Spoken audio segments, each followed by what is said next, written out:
Notice the shirt, boss. Look at the shirt. There we go. That's sweet. That's The old sweet. old That school. they haven't given me much, but it's all right. Oh, this is from when we played. So you still got it? Oh, I still got it. Sweet. Sweet, man. Sweet. Ah, this is gonna be awesome, man. All right, here we go. Let's get it. What's up, Boss Claws, episode 5 with my man Pete Pete Chilcutt, former North Carolina stud, former NBA player, one of the original stretch forwards out there. That's right. You know, a lot of guys don't know that. They think that this is just, something new. But we've had stretch players for quite some time, in the league. It's just some guys get more exposure than others, Well, back in the day. First of all, boss, I appreciate you having me on, man. This is an amazing opportunity. I love what you're doing down there in this podcast. I wish more former players did it because, as you mentioned, we got a little bit different perspective of what's going on in the league now. Right. This is what it used to be. You mentioned stretch forwards before; they were out there. Boston in '95. There's an article in the paper about me shooting 3-pointers, and the commentary was, what's he doing out there anyways? Like it was just not the thing they did back in those days. It isn't, because as a big man, we were stuck in the, playing on the block. They stuck with tradition for a long time until we really started to get more of the European bigs over here. Right. Started with Dino Raja, I believe. Mm-hmm. He was the first European big man to come over and let loose from the perimeter. Yep. And then Page came by a little bit later. Right. Tony Kukoc was another. Yeah. At 6'10", playing the 3. Who could handle the ball, who could pass the ball. Just imagine if we had gotten a chance to see, Arvydas. No, he was at his best. Because he could shoot it. Yeah. Arvydas was a do-it-all big man as well. Yes, sir. That's a lot of the difference between the way we train our players in the United States as opposed to the players overseas. They train their players to do everything, to be as versatile as possible. And that's why it translates so well to the NBA once they get over here. Yeah, you watch those guys, you watch those guys now, and I'm amazed. I don't know about you, boss. Like, I think overall the league just got more talented in the skill level, not necessarily the top talent level, but the skill level. Like from bottom to top, those guys are fundamentally sound, and I think the pressure came from those overseas guys. They came in taking these spots because they got these games that are well-rounded, and right. And now I think Americans trying to catch up a little bit, and you'll see some of that. But it seems like half the league is European. Yeah, it's starting to get that way. Americans are starting to lose their jobs to foreign players. In the game that they created. And you're right, we are in a position where we're trying to catch up now. Yeah, guys like me and you who are versatile, and able to step away from the basket and do our thing. Man, we were way before our time. Like, if you played today, man, you'd easily average 20. Well, I thought about that a while ago. I think the first guy that I remember thinking that was, I think it was Brian Cook, and I think he went to Orlando. He had averaged like 7 or 8 points with the Lakers, and got a big old deal with Orlando. And I'm like, dude, I could get you 7 to 8 shooting threes, mm-hmm. and I could be set for life. And that's when I realized that there was a big switch going on. And even since then, it's just taken off. Guys like you exactly can still play. But guys that didn't have any kind of perimeter game, now you're going to see them like you're going to get Zach Edney in the league. He's going to be okay because he can actually shoot a little bit. But you got to have some kind of outside game. You got to. Right. I mean, you look at a guy like Joel Embiid, or Karl Anthony Towns, bigs who can, put the ball on the floor and who can also shoot from the perimeter as well. Yes, sir. Yes, sir. Robin Lopez, look how he's adjusted his game to maintain a spot on the team. Now he's, a spot up 3-point shooter. That's crazy. Yeah, yeah. You know, and that's not how he originally came into the league. You think the Candyman could have shot some threes? No. we saw Mike. We saw Mike in practice. He was okay from the mid range, but anything outside of that, he was limited after that. But in that defense, I mean, those guys back then, that's what the game was. So that's where he was good around the basket. Like, and that was a good thing. That got him drafted really high. It's just changed. It changed. Yeah. Yeah, number one pick, man.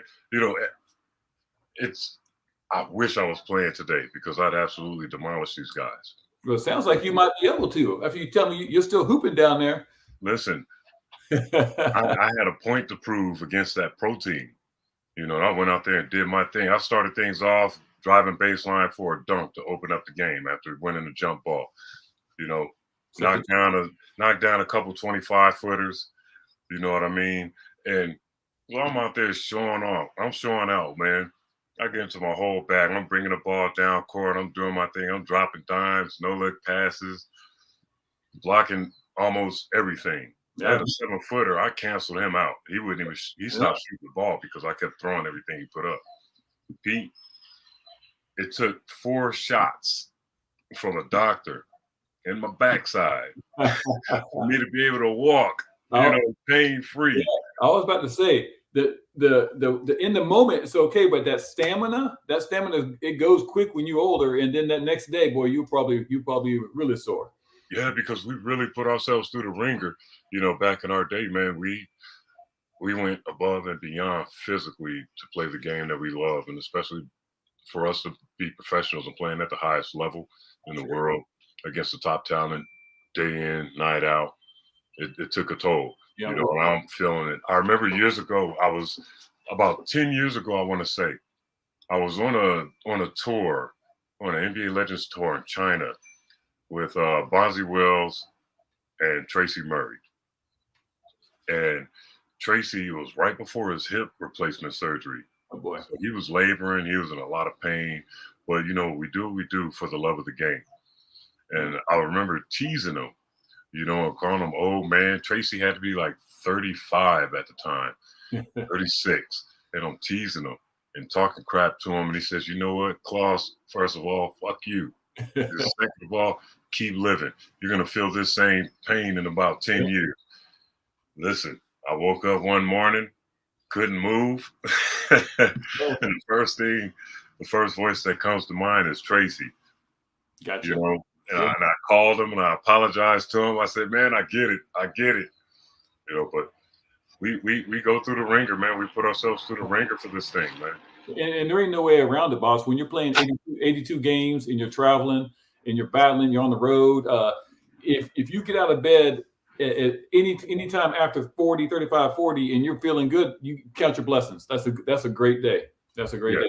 Backs, my back has been jacked up ever since. My ankles, I got throbbing leg pains. All it just happens. Like, you don't complain about it. You just live with it. It's part of life. But I don't think people understand that. No, they really don't, man, unless they've been through it. I got the same thing: the neck, the hips, my lower back, mid back, my knees, ankles. How many times have we, rolled our ankles stepping on somebody's foot, out on the court, and then the banging down on the block. You know what I mean? That constant just physicality. They changed the rules a lot to help preserve these guys. Yeah, they don't bang as much at all. Right, and I don't think that they're ingesting so much, as much ibuprofen, as we were, and having to get those cortisone shots. Healthcare, rehabilitation has really, really improved with modern technology. And I think the players are a little bit smarter too. Like, I know. I may have seen you out and about town once or twice back in the day, and we all did that. I think today they're more professional in that sense. Now, I'm not saying they don't go out, but I think they're just more responsible and they take care of their bodies a little bit better than we did. They got people now all over the place working for them. Exactly. LeBron spends what, $2 million a year, $1 million to $2 million a year on his physical health. So we didn't have that. Nutritionists. These Right. guys have nutritionists. They have chefs coming through to cook specific meals, to help maintain calories, the calorie intake, Yeah. and maintain their energy. We didn't have, I guess, around 2001 is when that first started to come in, when that shift started to happen, throughout the NBA. Yeah. We talked about our Clippers practice facility already a little bit. And, and it was a joke, boss. We walk in there, it may have thunderstormed early in that day, and there'd be puddles of water all over the court. Veterans Park. And is it like a local rec center too? I mean, Yeah, Veterans Park in Carson. Yeah. That was bananas. A public park, man. And people sometimes just walking in on us in the middle of practice. I got next. Yeah. Having to use the public locker room, and basically a storage room was where all of our stuff was kept. Yeah. And that's crazy. That's crazy for Clippers. They're even back then they weren't as good as they are these days, but it's still like one of 28 NBA franchises at the time. It's amazing that was going on, and other teams weren't as bad as that, but none of them had the stuff they have today. None of them, no. Although guys did have the hot and cold, pools. Yeah. Portland. I remember Portland. I remember Seattle. Seattle had the hot and cold baths. Yeah. The pools in the locker room. And I remember the plush carpet, the guys with the robes with their initials on them and their number. And I was just thinking, wow, so this is what the real NBA is like. Yeah. Yeah. We talked a little bit about, remember our man JP with the Clippers. Yeah. At the end, he was my last guy. And I don't think I realized, I just connected with him recently, that was his first year. So yeah, he came from the 49ers. Yeah, he's still going strong. And that's amazing. And I saw a picture of him. He looks exactly the same. But in my experience over all my teams, boss, I played for 9 teams, is that generally the best guy on the team that you won't be getting good with was the trainer. Like, absolutely, he take care of you with your health stuff, but also he'll take care of you other ways too. And JP was a great guy. I had great trainers throughout the league. But in with JP and to see him still doing it, that's awesome. 25 years later. Yeah, longevity, man. Longevity. It is awesome to see. My mom's here watching. She said, "Hey." All right, tell her Julie what's up. You guys make it back to the States, any?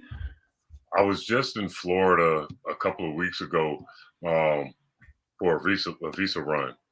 Okay. I don't have my residency here yet. It's going to take a while for me to get that. I think another year and a half before I have my full residency here in Costa Rica.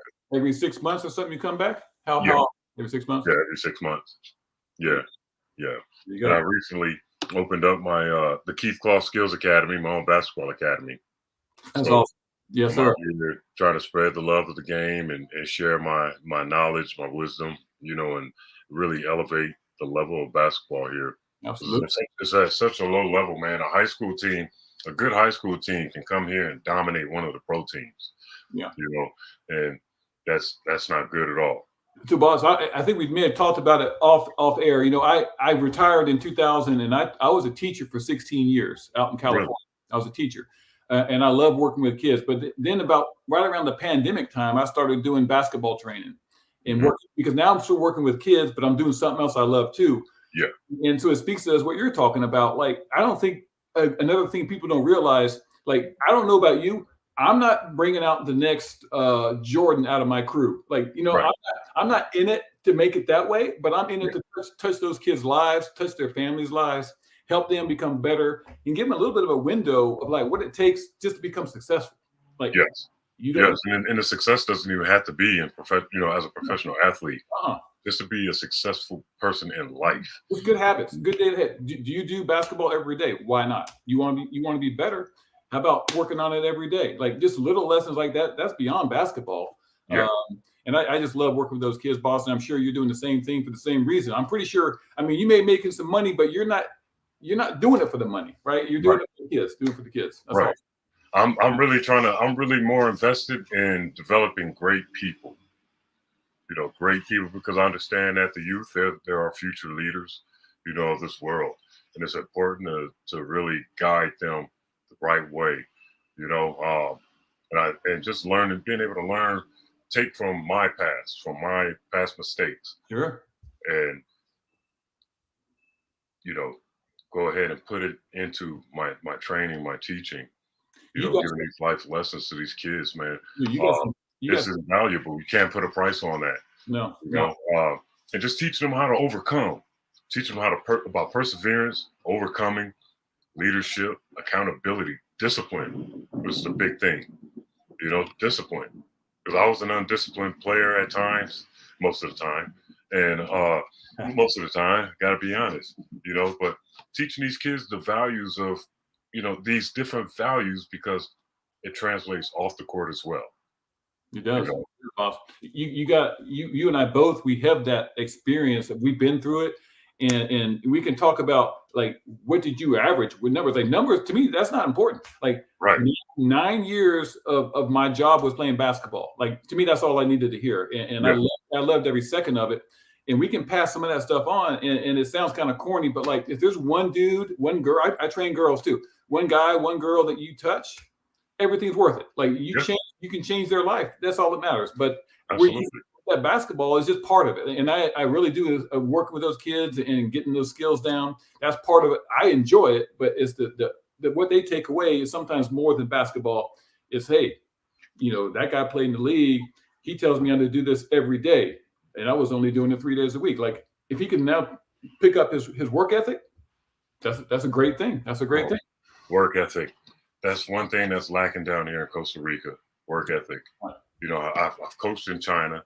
I've coached in the Dominican Republic. I've coached in Turkey. In those places, I had no problem with my players and work ethic.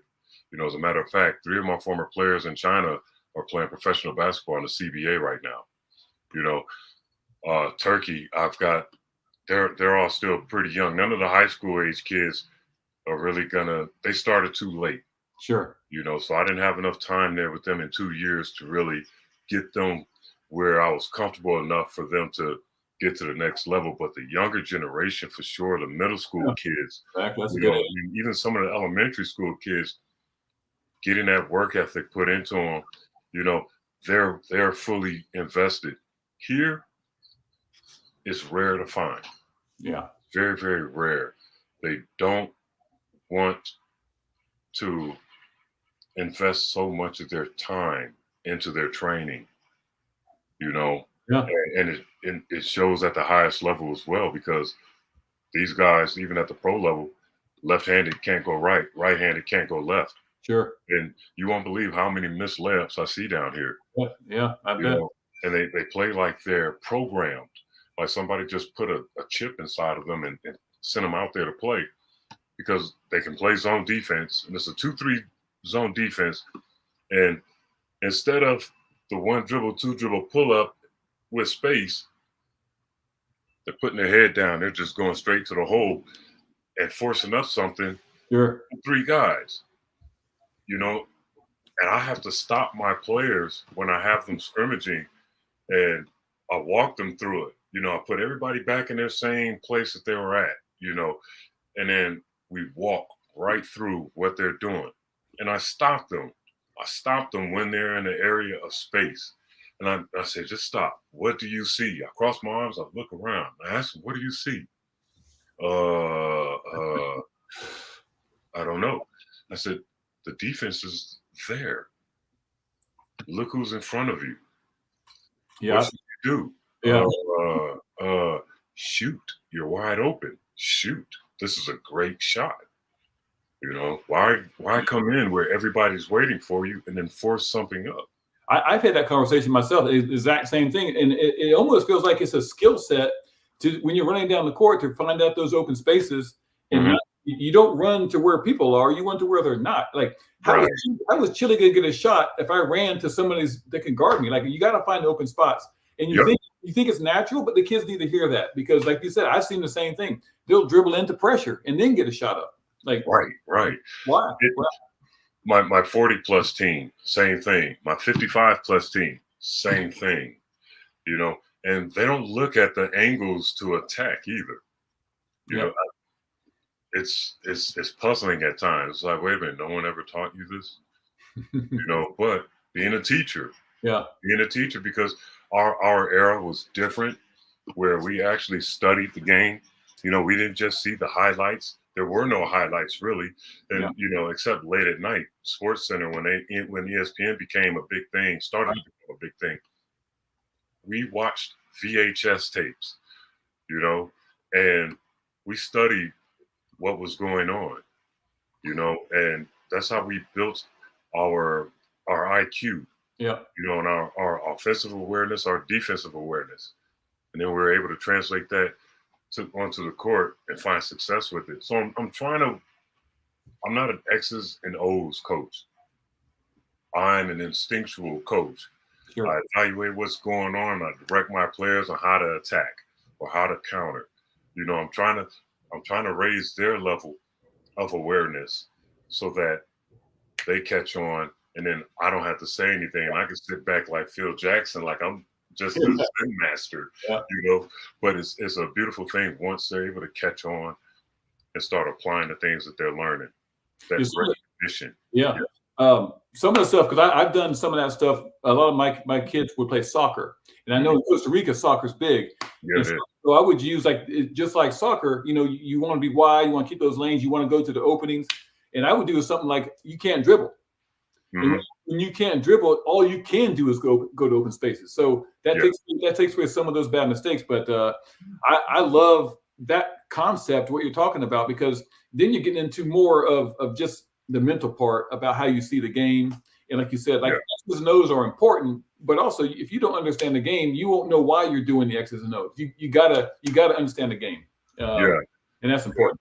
I love being able to take my time and walk them through it and talk to them as we're walking through it so that they get an understanding of what you said, why they're doing it. You know, my middle school girls team won a championship this year. And, you know, we were playing against a few games. There are a few games where we had the advantage skill-wise, and half my team were beginners. You know, but they were still more well-rounded than the other team. So what I did was, you know, first quarter, go ahead and, you know, we can pressure, free range with the ball handling and whatnot. Second quarter, okay, now you can only dribble 3 times and you got to pass and cut. What? You know, then third quarter, second quarter it was 2 dribbles, pass and cut. Third quarter, 1 dribble, pass and cut. Then the fourth quarter, I told them they couldn't dribble at all. Pass and cut. Catch the ball, square up, pass and cut. Look for the angles. You know, and they're asking why. I said, because I want you to work on spacing, moving without the ball, being available. Right. You know, getting to the right spot where your teammate can get the ball to you. Yes, sir.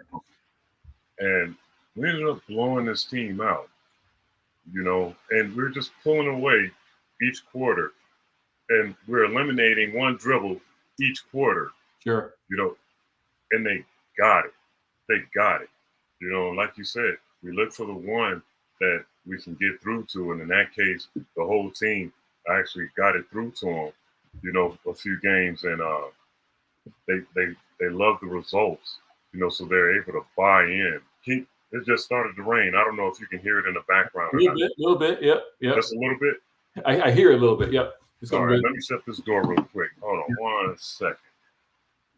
Slide on over here. That's the thing about living in the tropics, man. You know, we don't have too many tile rooftops.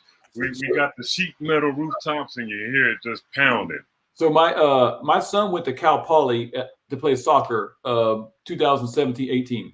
Their coach wanted them to go down, a few guys, to Costa Rica for some training with some Costa Rican pro team. And so my son was down there for about a month and a half in the summer. And I don't remember where he was, but he was. He said, "Boss, there were some creatures out there, spiders as big as like 2 hands, like all over, and scorpions. Yeah, he was out. He was out in the boonies. Uh, man, Oh yeah. is, He is didn't that? see any poison dart frogs. I hope. I don't think so. But he had. He was scared of some of the critters he saw. Yeah, yeah, man. I was surprised by the size of these insects out here too. You know, this is the first place, the first country I've come to where killing insects, you know, is is like one of the worst things you can do. You know, I'll give you an example. Last week after practice, I noticed that, well, towards the end of practice, I noticed these wasps coming into the gym, you know, Okay. because the gyms are open, you know, they're open faced. Yeah. So you got all these wasps coming in and landing on the court, you know, and crawling around. And I'm like, oh man, I'm thinking, I don't want these kids to get stung. I'm responsible. You know, they're in my care right now. Afterwards, you know, and I had a maintenance guy come and just sweep them off, get them out the way. And I was wondering why he wasn't killing them. And Right. so after practice, I'm talking to a couple of parents, and one lands in front of me, right in between us. And I just, you know, I looked at it, I looked at them, and I looked at it, and I'm like, okay, here's a 6-year-old kid. I don't want him to get stung by the wasp. And I just, you know, and I just crunched it right there. I And have the it. parents, oh no, oh my God, no, what are you doing? And I'm like, I didn't want you to get stung. They said, no, no. They're in the last stage of life. They're getting ready to transition. You Gotcha. know, we don't have to do anything. They're not going to sting us. And I said, well, in my experience, They're stinging you. yeah. So, oh no, no, just let them go. Let them go. Yeah. Don't kill them. Man, it freaked me out. It freaked me out. But that experience right there with the parents kind of shook me too. I'm like, oh, they're gonna take the kids out of the academy now because I killed a wasp. No, but They're really into nature here. They're one yeah. with nature in a real way here. I think it'd be cool to be in a bunch of different cultures like you've been and learn because you're learning about that kind of stuff. You're probably learning a whole bunch about different kinds of food, but also, some of these places probably basketball is not as important as it used to be for us. Like Right. it's maybe a pastime or a side thing they do. So it must be pretty cool to kind of get into each culture and kind of figure out what makes them tick. Yeah. China, for example, sports is maybe 10th on the list Yeah, because academics is first and foremost, you know, and then there's an instrument that they're playing. They're in a debate team. they're You very know, serious. they're on a science team. They're doing so many other things scholastically, you know, academic wise. The sport is the last thing to do. We had a basketball tournament where we invited programs from around China to come to Shanghai, and our company had put it on. And Pete, let me tell you, my under 18 was in the lobby in between games. The tables are covered with school books, with notepads, you know, and they're just going from one subject to the next, you know, doing 5 different subjects in between games. It's You know, crazy. Yeah, these are third graders, and they're working like they're in college already. yeah. You know, so it's a really really big difference, um, culture wise with sports and academics when it comes to living abroad and being in different countries. Yeah, and you see that. I mean, they're catching us on all those rankings throughout the world. Like we're dropping because our kids are not that serious on their academics. Now, I'm not saying across the board, but I think there's a lower standard over here for amount of work that I taught some Asian families when I was doing a homeschool teaching, and they're just like you said. It's the schoolwork, it's the music club. When they do swim practice, they do it 100%. Like they're lining up stuff for their kids to do every hour of the day, and it's all done exceptionally well. But a lot of it's academic. It's impressive. Yeah, yeah, it absolutely is, man. Um, I just love the fact that I get to experience this stuff. Pete, if you had told me back in 2000, Pete, that we would be where we are in life today, doing the things that we're doing, I would have told you were full of shit. You're crazy because that's just not where my mind was. You know, You but always had a dynamic personality, boss. You were always I enjoy coming to practice for guys like you and Piakowski and some of those guys on the team. That just the interactions. Yeah. I knew. I mean, I didn't know what you're going to do, but you were going to do something with the public that it's just natural for you. Yeah. And so that's awesome that you started this. And obviously, coaching makes a lot of sense too. But some of those relationships that you carry from basketball, like we haven't talked in 25 years, but like I feel like I saw you last week. Like, you know what I'm saying? Right. Like I feel that the connection's still there. I don't chat a lot with my older dudes just because we all got families. We move on and stuff like that. But there's some special guys that we both played with. Yeah. Throughout the time, and unfortunately, we mentioned, like, if we could think about today, like a lot of those guys have passed on. You know, we both have friends that have passed on, and it's just heartbreaking. You know, just today, West, last week, you know, Bill Walton. I mean, we remember. I was telling somebody about Bill doing the Clippers games. That was before he got big time on the broadcasting. Yeah. And that man was just amazing, and I loved his energy and his humor and what he brought to the table, because he was just a fountain of enthusiasm no matter what happened. Like he was gung ho about doing his job, and he was a great man, a great player, and I just really was sad to hear that, obviously recently too. Yeah, his energy was so what's the word I'm looking for? I just had a brain fart, but the energy that he brought into the room was electric. You know, contagious is the word I'm looking for. His energy was contagious. Yeah. That smile, that broad vocabulary that he had. You know, I don't know if you know this or not, but Bill, before the game, remember he'd come in the locker room and he'd go to the bathroom and he'd do his makeup, you know, get his face together to go on TV. You remember I used to always come in, I always had a bottle of something in my bag and I always come in drinking. Well, Bill had a couple cases of beer in his bag. And we would sit there and we would get drunk together before the game.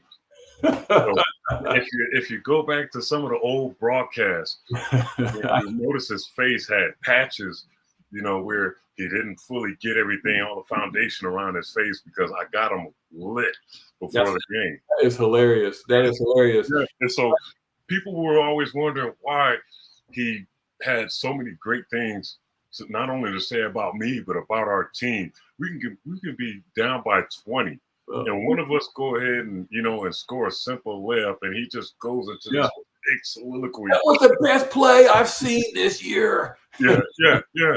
I used to get him lit before the games. I did not know that. That is hilarious. That is hilarious. Yeah. Rest in peace, Bill, man. So prior to the last time I saw Bill was in Los Angeles. We had an event through the Retired Players Association with the Make-A-Wish Foundation. Okay, gotcha. You know, with Rick Darnell, the LA chapter president of the Retired Players Association. You know, and before that, I seen him in China when UCLA went out to play Georgia Tech. You know, it was so great because I hadn't seen him. This was 2017. I hadn't seen Bill since 2000, you know, since I made my exit from the league. And he was kind of, you know, observant at first to see what my energy was going to be. Because remember, I was a wild boy back then, you know. Well, he should know that. You were with him in the bathroom drinking beer. Yeah. But some people thought that I was still, you know, living that same wild lifestyle later down the line, not understanding, like, listen, September 17th, I'll be 17 years sober, you know. And he didn't know at the time that I had 10 years of sobriety until, you know, I whispered in his ear, you know, and let him know. And then that energy, that old energy came back. That old locker room energy came back, you know. And he started just, man, he laid the he laid the compliments on me like it was you know, like nothing had ever passed, like no time had ever passed, man.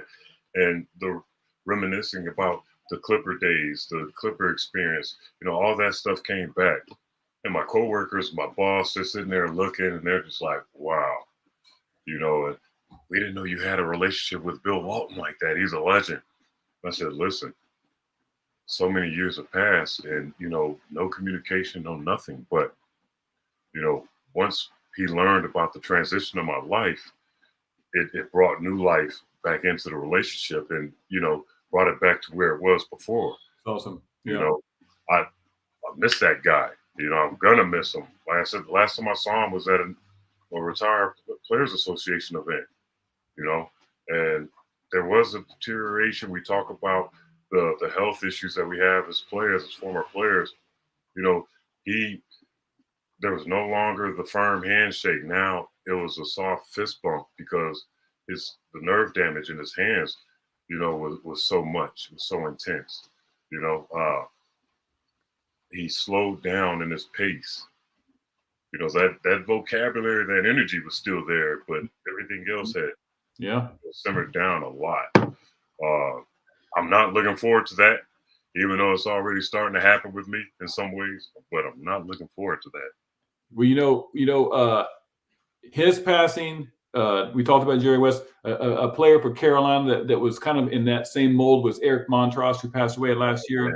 Yeah. And the thing that I'm learning from watching these people that I admire and look up to in their passing is, boss, all we can do is try to live like they lived and touch people the right way. And that's the thing I think about when I think about those people. I don't get sad. I think about how much joy it was to be around them and how much positive energy they put out in the world. Like, if we can do that, then we'll be okay. That's really all that matters. Yeah. Scott Pollard recently had a heart transplant. I still check in with him from time to time on social media. I'm going to get him on here once he's feeling better so that he can talk about this journey that he's been on, in the later stages of life. And of course, sit back and, talk some basketball as well. But man, oh man, we've, as athletes, we're so used to pushing our bodies to the limits, for so long, for so many years. And then once we stop, now our bodies change. You look at Charles Barkley now, God, he's a big dude now. Yeah. They thought he was big as a player when they called him the round mound rebound, but now that all the physical activity has stopped, he's really filled out. Same with Shaq. He's filled out. A lot of our guys, man, and then the health issues come. Armand Gilliam, rest in peace, a heart attack. Right. Sean Rooks, heart attack. There's so many other people that I'm missing, man, that we've lost due to health issues once they stop playing.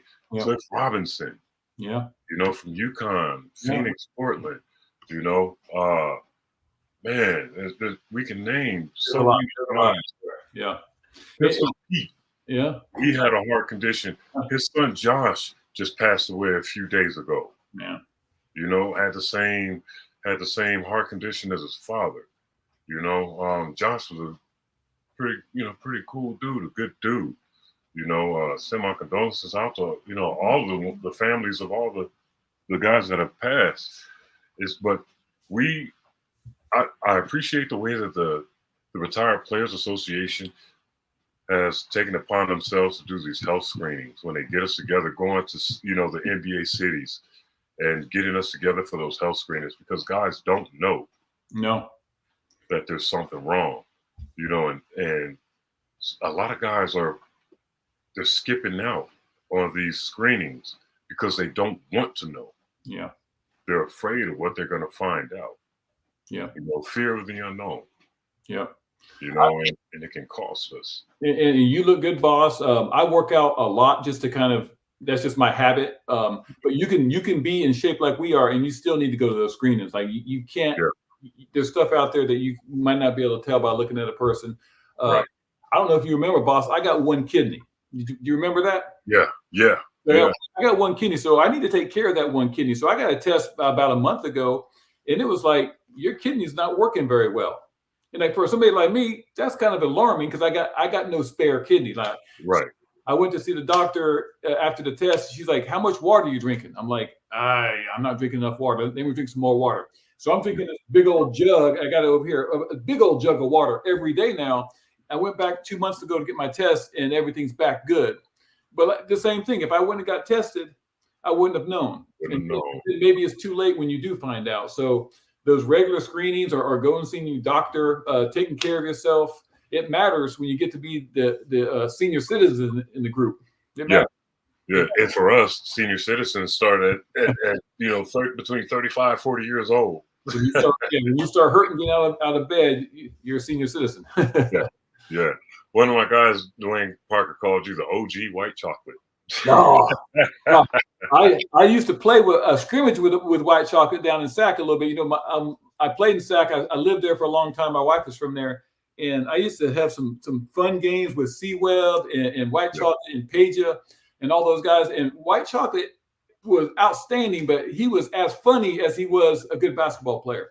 Yeah. The one-liners he had was amazing. Like it was just a great experience playing down. That was right before they got really good. Those Kings back in the like late 90s. Late 90s, yeah.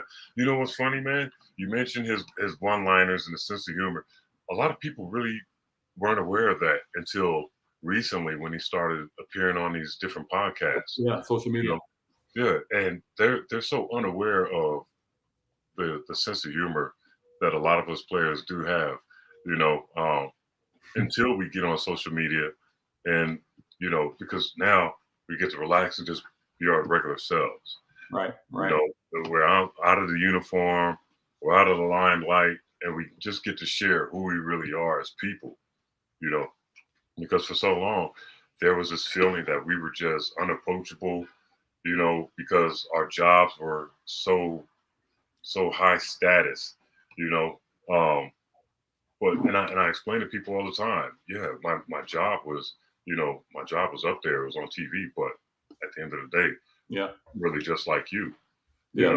That is when I came out of like high school and into college, even like those guys for me was Magic Johnson, Larry Bird, Robert Parrish. Yeah. Because when I was in high school, like they weren't touchable. Those were like these icons. I thought they were the best thing ever. But like social media comes along, and now those kind of guys, everyone can see on a daily basis and get to know more as people. But back in our time, we didn't get to do that. We didn't get to see people besides when they played. So they had that status that were, and even some of our time, that status that they were untouchable and they weren't really like human beings. But the social media, for better or for worse, is giving more of the insight to those fans that they're just regular people. They're just regular people. As a kid, Kareem was my favorite player. He never signed autographs for me. Never. And it broke my heart. He's the reason I wore number 33. It broke my heart. And, Dominique Wilkins, my 18th birthday when he was playing the one season he played with the Clippers, my one and only game that I went to, to see a Clippers game. It wasn't by choice. I grew up a Lakers fan, but my great uncle, for my birthday, for my 18th birthday, took me to see the Clippers versus Houston. And I asked Dominique after the game if I could have an autograph. I said, "Hey, Dominique, I'm 7'2". I said, "Dominique, it's my 18th birthday. Can I get an autograph?" And he gave me this dirty look, shook his head, and walked off. And Akeem Olajuwon was standing behind him, walking off the court. And Dream looked up at me and looked at Neek and shook his head, like, wow. And they walked off court. As they were walking off court, I yelled out to Dominique, "That's all right. One day I'm going to be in the NBA and you're going to want my autograph, bitch." So fast forward 3 years later, I'm an LA Clipper. Our first game against the Houston Rockets, we're out there on the floor. I'm guarding Dream.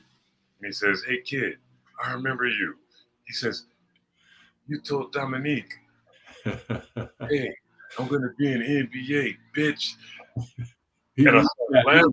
And I said, "Yeah." And he said, "Hey, you made it. Congratulations. Welcome to the NBA." And they put me in a dream shake. Yeah. Immediately afterwards, put me in a dream shake, man. Yeah. That's funny. That sounds like Dream. Yeah. But because of those experiences with Kareem and with Dominique, man, I didn't want any other young fan, to feel the way that I felt growing up. So that's why I was always the last person to come into the locker room, because I stayed out there and I signed every autograph. I took every picture, gave away my little headbands, gave away my shoes, autographed my shoes, and gave them away because of the way that, Neek and Kareem made me feel. Didn't want any kids to go through that. Right. And that's why I also started to push for, Claus's Bosses, my little section way up at the top where everybody got a headband, Boss Claus 33, and a t-shirt, autographed by me, because I wanted them to feel included. I wanted them to know that, they can touch us, they can talk to us, they can interact with us because we used to be them. Yeah, 100%. 100%. We were fans, and again, you had Magic, Parrish, Bird, guys that you thought were untouchable, who were gods to you at the time, and here we are now. It's us, on the same platform, on the same level. Maybe not the same God status, but we're in the same level now as far as a playing field, and we get a chance to give back to these kids, and just share the love with them. You know what, boss? And your mama's there, so I think you got to go ahead and thank mama for that, because I think it's all based on the kind of people you are and how you were raised as a person, and how you competed with people, and how you kept everything on the right level. You don't act the way you act right now if someone didn't tell you and teach you and show you how to do that. That's a tribute to how you were raised and the people that you were raised with, for sure. Yeah, I was raised with a stiff hand, a stiff hand, a stiff backhand, a Hot Wheel racetrack, a piece of the racetrack, the broom, the mop handle, vacuum cleaner extension. Yeah, Mom, I'm talking about the way you used to beat me. No, my mother, you're right, she did instill a lot of great values in me and my siblings, and I always give her credit for that, and I thank you for saying that, because when I do certain posts on social media about my personal life, I do talk about, my mother's influence, and yeah, once upon a time, it wasn't registering with me to use the good sense that she had given me and my siblings. But when it was ready, all in God's time and divine timing, that stuff kicked in, man. Yeah. And I lean on it very heavily. Exactly. I was talking to her a little while ago before you and I got up on here, and listen, I want to share this with you real quick. A few weeks ago, I made an appearance at one of the local schools, and they invited a basketball program from a less fortunate part of the city. These kids, they've got holes in their shoes, but they love the game. I'm talking about the whole front half of the sole is gone. Right. Their toes are coming out onto the floor, man. And the school gets shoes for these kids. So they invited me to come up to the school, to meet these kids, interact with them. And then they sprung a workout on me real quick, so I said, okay, cool, I'll do it. So I got a chance to put these two teams through a workout. One of the teachers came out of the stands, and she informed me that she had a student who was autistic, but he loved basketball. And she asked me if he'd be able to come out and take a few shots on the court. I said, no problem, bring him on. And I moved everybody off the court and gave this little guy, center stage, man. And listen, from the mid range, he was deadly, and he shot better than the basketball players. He was 14, but he was built like a 10-year-old. You know what I mean? Yeah. His name is Julian, and it touched me to the point where I found myself starting to get emotional. And I had to catch myself, and just the excitement of seeing him get out there, just being able to empower him in that way, to get him out there, to let him do something that he loves. So his parents had gotten wind of what happened, contacted my wife, and yesterday they brought him to my academy and enrolled him into my academy. Awesome. It was nerve-wracking at first for the parents because they weren't sure how he would do in a group setting, because everything he'd done before previous was by himself, Right. you know. And I went ahead and got him out there. And at first he was kind of in his own world. I'm warming the kids up on some dynamic ball handling. And then I got his attention and got him in position where he was supposed to be. And the little bit of Spanish, broken Spanish that I know, I'm communicating with him on what to do as well as demonstrating it. Because as coaches, we got verbalize and demo. Right. So he's getting into it. And then I got to keep an eye on my beginners and, get them in the correct body positioning as well. And I look back down at him, and this dude's doing some next level. He's doing something that these kids can't even do. I've got 3 other kids there who are at an advanced level for the younger age group, but the rest of them are beginners. And then I got this kid, who's doing some next level ball handling stuff down all on his own. And I'm just like, wait a minute, and I just chuckled to myself. And, so I just let him rock out. Right.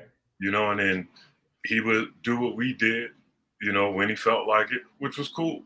But then as we got into the drills, at first he was in his own world. Then I got his attention, got him to see what was going on and let him know that, okay, now it's our turn, and we get into it together doing,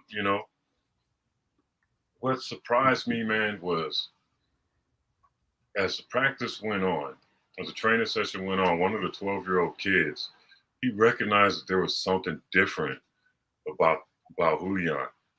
And he just stepped up into a leadership role and started guiding him along with me. Sure. And getting him in the right space, telling him what to do. And like clockwork, Julian, he picked up right away. And now he's one with the rest of the group, and he's interacting with them. He's talking to them, and I look up at the parents. The mother's got her, her face in her hands. She's in tears. My wife's, she's in tears up there. The dad's got a big smile, like it's this Cheshire cat smile. All I see through his goatee of these teeth. I got to look away again, man, and catch my, and just there you go. Compose myself, because it was a new experience for myself and this young man, Right. And so being able, again, to reach these kids, to reach the youth in the way that we get to, man, it's priceless. It's priceless. I've never worked with anyone that's had any kind of disability like this. People with autism, they're pretty damn special anyways, because their thought process is right. You know what I mean? Where we're in this little box, they're all over the place. Yeah. Well, and you can only imagine, but just to have that experience, I think it was more of a blessing for me than it was for him. Well, and the thing about it, boss, if you really look at it, you didn't do any of that for that reason. You're just doing the right thing. Yeah. And that's what I'm talking about. You're in a position to touch people's lives by helping them out and doing the right thing and leading by example. And you probably changed that kid's life. Yeah. At least gave him something that maybe he can work on and focus on or be happy about in his life. And maybe that's really important for him right now. So when you're doing the right thing, you don't always realize you're touching people. You're just doing it because you're doing it, but you don't know half the story half the time. You don't know it. So that's exactly what we're talking about. That's awesome. That's a great story. And it's so funny because I only met him the one time at the school, several weeks ago. And then he comes into the gym. He says, "Hola, Keith," real loud, and he walks by me with his bag, and he sets his bag down. He's got 2 balls out and he's dribbling them both, and I'm like, okay, let's see how this works. And then, man, it ended up being great. Yeah, that's awesome. Ended up being great. So I'm just looking forward to continuing to grow with him and learn with him. Yeah. And maybe I'll be able to let him, suit up once I develop the teams. Yeah. Get out there and play, Hey, boss. Before I don't know how long this thing is, but we're not going to totally avoid the Shaq issue, are we? I didn't want to bring it up. I didn't want to bring it up because That's just a good story, boss. it is. It is. It is, man. And you know, I'm glad you brought it up because this is gonna let me off the hook once again. Okay. You know, I was sitting in the first of all right, what Pete's referring to is the night Shaq scored 61 points on his birthday, you know, against the LA Clippers and the great Keith Claus. Well, let's make it known that there was one lottery pick on that team at center. Yeah, Michael Oluwakandy. yeah. Uh, I think I looked at the box score. He must have had some serious Shaqitis because I think he played like 4 minutes, something really low. He didn't give us nothing that night, boss. Nothing. No, he didn't because it was on you, Anthony Avent, and Maurice Taylor. Yeah, You know, you guys were tasked with trying to stop that dude that night. And you know, that's that's one of those things, man, where you know when you get hot, when a player gets hot, there's nothing you can do. He was hitting free throws that night. he was hitting mid-range jump hooks. Yeah, Uh, his turnaround fadeaway, that ugly fadeaway he had. well, I had people that were down in like a pizza parlor 15 years later saying they're playing old Laker Clipper games on the pizza parlor, and we saw Shaq score like 60 on. You're like, hey, let's watch the tape. And I went back and I watched the tape, and I bought two things. I fouled out in like 18 minutes. So I went down swinging. Smart move. Smart move. And I think I counted, he probably scored 30, 32, 33 on me in those 18 minutes. And I'm just telling you, that was Shaq prime. Yeah. That was not early Shaq, young Shaq. That wasn't big Shaq. That was big, quick, athletic Shaq. Yeah. And those Lakers were good. They had the Kobe, they had the Ori, they had the Rick Fox. That was a Yeah. good team. That was a good team. Oh man, oh man, that team was stacked. That's the first championship year for them. The first year of the three-peat. Yeah. You know, They and were- man, people don't realize how difficult it was to play against that guy, to guard that guy. well, They asked me a lot. I point to the nearest brick wall and see that wall, run through it. They're like, no, that's impossible. I said, well, that's what it was like guarding Shaq. It was impossible. and he could run back there. He could run the court too. Yeah, he can run and he can jump. You know, like you said, the agility. He had great footwork, great hands. You know, and man, oh man, I think the last player that people saw like that in the NBA at that size was Will Chamberlain. Yeah, You know, there have been no one since Chamberlain to come into the game and at that size and have that kind of effect. 100%. You know, man, my phone was blowing up. I was sitting in the AA meeting. I'm like 2.5 years sober, 3 years sober, something like that. And my phone's blowing up. I can't answer it. I'm in a speaker meeting room full of 200, 250 people. My phone's blowing up. Shaq's on TV talking about you. I'm like, what does he mean? Oh, shit. Hey, big fella. Shaq said he scored 61 points against you on his birthday. You know, and I was so pissed off about it, man, because you could say whatever you want about me, just don't lie. You know. And my response, my reaction was of poor character, at the time. And I've since made amends with him about that. But man, oh man, I was like, so when I finally got home and I got a chance to see it, I'm like, wait a minute, I didn't even play that game. I didn't even play. Remember, I had the back spasms real bad. And my son was that back spasms or Shaq spasms? no, back spasms. I was stiff as a board, I had my nice blue-gray two-piece Walker suit on. You know what I mean? The afro was great, and it was symmetrically proportioned. It always was. So, and my son was an infant at the time. Keith was like 2 months old. Yeah, 2 months old. And I remember I spent a lot of time in the back in the family area with him, and then I'd come down with him in the tunnel and I just stand at the end of the tunnel and just watch what was going on and shake my head like, oh man, I can't believe this. And it would upset me. It upset me a lot because I'm a shot blocker. I'm going to challenge everything, even though he outweighs me by 150 pounds. I gotta, I want to do something to help my teammates. you know, and yeah, either I'm gonna block it or he's gonna put me on a poster. And 9 times out of 10, I was on a poster, but I was okay with it because Yeah. it was that 1 out of 10 where I was able to get that block, even though I paid for it physically, because those joints and the wrist and the forearm bruised up in the rim.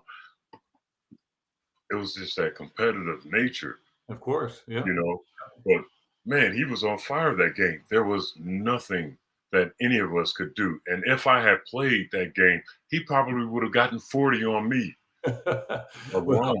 well, boss, If I I'm didn't foul out. yeah, I'm 6'9", and back then I was probably 240, and I was at least 100 pounds lighter than him, if not more. And Yeah, anyway, that's just part of it. Like I posted that at some point this past year on his yeah, birthday, you did. and people are like, "How could you like? Don't you have any pride?" I'm like, "Hey, I'm past the pride point at this point in my life. Like that's just a memory, and like it's part of my life. Like I think it's Yeah, hilarious. I think it's hilarious that we went through that.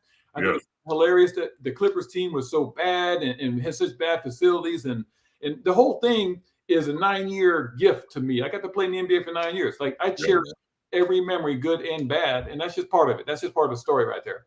yeah. And the fact that you got to play for several different teams, man. You got to see the levels of professionalism in these organizations. Yeah. Well, I played with the Dream, the guy you mentioned, Yeah, in the Houston Rockets. That was the only winning franchise I played with. And let me tell you what, like the Dream is all they say he is. And you throw in the mix with Big Shot Bob and Mario Ellie, and we had Sam Cassell. yeah. Sam, We had so many Mad pieces of Max. the team, and thank the Lord that Michael Jordan played baseball those 2 years. Although I'm not sure we wouldn't have taken him with the Dream Shake because he was on fire those 2 years. Yeah. But it is what it is. That's what happened, and it's just part of my history. So wait a minute. So you got a chip with Houston. The second chip, The sec- Man, oh man. yes, sir. And a little known fact, boss, was the first round we played Utah. The second round we played Phoenix. The third round we played San Antonio. I started the first round, the second round, and half of the third round. And then they made a coaching change and they went with Ori at the 4 and went with a little smaller lineup. And I can't blame Rudy T for that because then we really got rolling. But I was playing a good 20 minutes a game, starting against the mailman and the playoff mailman, Right, in right. the playoff Barkley. And I got to see the Dream say, he said to me one night, he said, Chili, he goes, when they're down there, you just hold them off. I'm coming. Yeah. And that was he was coming. And he was coming. But you don't stop the stars. We weren't stopping Karl Malone or Barkley or David Robinson, but we were able to fight them off because Dream was on fire. He was. Remember what he did to Shaq? To a young Shaq, and that young Shaq was a problem. Yeah. No. Yeah. That Orlando Magic team was top notch as well with Penny Hardaway and Nick Anderson. Yeah. So anyway, that's again, yeah. I was blessed to be on that championship team, boss. That whole year, man. That's maybe a whole nother podcast because that year I went from out of the league to Italy to championship within a 1 year span. So, and what was that like for you though? The Houston part, just out of the league, in the league, and then, as you know, as a player, basketball is a lot of mental stuff that you got to get through. You got to be self-confident and you got to believe in yourself. But you also have other people that need to believe in you. But when you start to doubt yourself, you're in trouble. And so I got out of the league after '94. I had gotten traded to Detroit out of Sacramento, and there was no team that wanted to re-sign me. So I had talked to going to some camps, boss, but I was like, there's no guarantees there. And my agent said, we got a job for you in Italy. And so I called the person that meant the most to me, which is Coach Smith here at Carolina. And he said, that sounds like the thing you should do. And so I was going to go ahead. In my mind, maybe I was never coming back, but I was, that's a big step as well. That first time you go overseas. Yeah. I went over to Italy, and boss, I lasted 3 months over there. I had a great teammate named Larry Middleton. He's out of Clemson, about 81 grad, but he was a great American teammate for me. We had a great bond over there, but we lost a few games. We 1 week, Larry Middleton scored 49 in one game, and I scored 31 in the same game. Mm-hmm. A week later, they cut Larry because we lost the game. And then the coach tells me, if we lose again, we're cutting you. And I was like, when we win, it's all great. When we lose, it's the Americans' fault. Absolutely. And then a week later, we're in Bologna and we're playing ball. I did something like I threw the ball to this Italian guy and it got stolen. The coach calls a timeout and tells me he's going to kill me. Like literally, he said, "You throw ball to shit player tonight, I kill you." And I'm sitting there like, is this where this is all gone to? I said, and I just shut down. I shut down. Mm-hmm. I got back on the bus. I called my wife. And I said, "Hey, pack up the bags. When I get back, we're out." And that was when I checked out and I was done. Like I was ready to retire. If that's what basketball was going to be, being in Italy, doing my best and getting cussed out and threatened by the coach. Yeah. So I came back home to America. I spent about a week at the beach. And my agent said, "Well, before you go home, call me on the way back to Alabama." And I called him near Atlanta. He said, "Well, you can go to Alabama or you can go work out for the Rockets. They might want to sign you." Mm-hmm. 3 days later, I'm dressed up. We're playing against the Nuggets, and that's history. And then we won the championship. Like it just doesn't go from the bottom to the top like that very often. Right. Damn. See, I never knew that. Yeah. Wow. Yes, sir. I was in Italy in 2001. And I was in Naples, and I played for a mafia boss. Yeah. I know. That's scary. Yeah. You got some stories over there. I'm going to end up on Unsolved Mysteries. Yes. Because he's telling me this stuff that I was involved in back in the U.S. that my mother didn't know, and a lot of people didn't know, just a certain few people. And I said, "Shit, it's over. It's over. I'm not going to make it up out of here." But I failed a weed test, and I was out. I was scheduled to come back on 9/11 actually. Wow. But after a drunken episode the night before, I missed my flight. God's grace and mercy, man. God showed up for me and said, "Hey, there's some things that are going to be going on today. You just chill." Yeah. And, got me out of the way for a week, and I got to spend a week in Milan, stranded, before making it back to Toronto and then back into the U.S. But I loved Italy. I had a 16-year-old point guard. My American veteran was John Turner from Georgetown. Yeah, I know John Turner. We were roommates for it. Yeah, I remember John Turner. Yeah. He was a great vet for me, and during one practice, we found out that the owner was coming in, and he was telling me, he said, "All right, young fella, this isn't LA, this isn't the US. When this guy comes in, we all got to line up along the sideline, and we got to be neatly presented." I'm like, "What?" He's like, "Yeah, hey, man, this guy's serious business. It's just how things are done down here, And I wasn't trying to hear it, Pete, the little knucklehead kid from LA. Right. Just full of myself. And so he comes in, I see this little itty bitty dude surrounded by 6 big guys. All of them got black shades on. He's got the big bubble shades on from the 80s, walking in like he's hot stuff. And I'm thinking, this guy's a joke. And so everybody gets to, they call for us. And so everybody runs off the court. They line up. I'm still out there shooting. I'm like, man, whatever.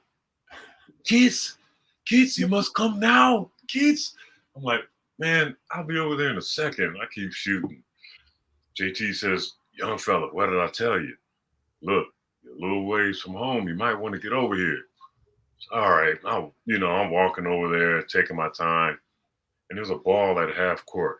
I get it, I turn around, I chuck it up one last time, And everybody's just like, I look at the translator, I look at the coach, they shake their heads. It's just like, wow. And I pick up on it, but I'm like, whatever. I line up next to JT. The owner's coming down the line. He's checking our uniforms, and making sure that we're presentable. Man, when he got to me, oh boy, I got half my jersey in, half of it out. I like the high socks, the knee-high socks. I got one sock that's all the way up, one that's pushed a little bit down. And he's looking at me. He gives me this look of disgust. And he turns to the translator, says something and points at me, gestures at me. JT, he says, big fella, tuck it in, man. Tuck it in. Get your sock. Get your sock. I said, really? He said, man, come on, man. Come on, man. I'm trying to help you. So I'm, you know, and I make the noise and everything. You are bothering me. Fix my other sock. You know, and I'm just standing there like, man, okay, you happy now? He says something else, gestures to me. He says, you will come to my office. I said, all right. JT's like, oh shit. He said, oh, young fella, oh, this isn't good. This isn't good.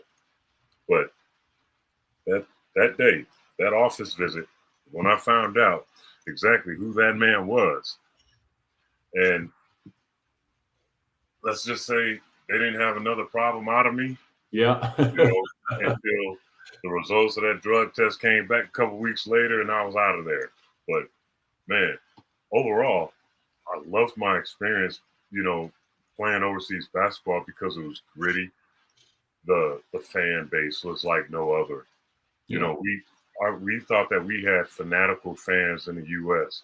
It's nothing like it is in Europe. Nothing. You remember when they were lighting the coins?